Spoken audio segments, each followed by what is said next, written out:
Abro una puerta negra, retumban mis oídos, la calle queda muerta, el sol aún no ha salido.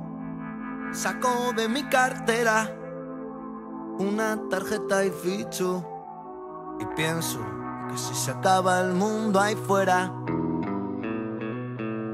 Son 2 minutos tarde, vaya día que me espera. Me pongo un uniforme de eso que no se nota la mierda. Comienzo a fusionarme con un robot que pega unos chispazos de miedo.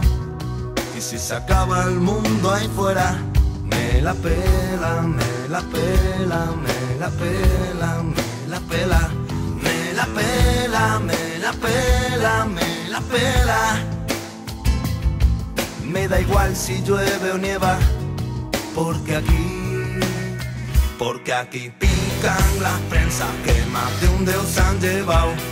Que piensas que no haces pieza, me despierta el encargado, que hoy viene acelerado, se ha levantado con el pie izquierdo, porque se le ha olvidado tomarse las pastillas de freno. A toda pastilla, salpicadero, comienza mi pesadilla. Muy pocos ceros en mi nómina ilegal.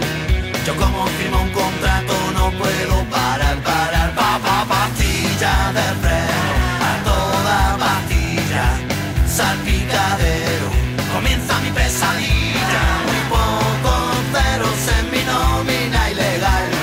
Yo como firmo un contrato no puedo parar. Hora del bocadillo, estaba ya desmayado, mi estómago vacío, porque aún no he desayunado. De pronto suena el pito mientras aún me estoy lavando las manos. Ese pito fatídico que me devuelve al trabajo. Vamos, vamos, vamos.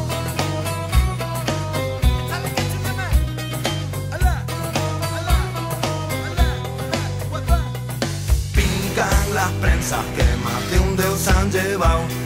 Que piensas que no haces pieza, me despierta el encargado, que hoy viene acelerado, se ha levantado con el pie izquierdo, porque se le ha olvidado tomarse las pastillas de freno. A toda pastilla, salpicadero, comienza mi pesadilla. Muy pocos ceros en mi nómina ilegal. Yo como firmo un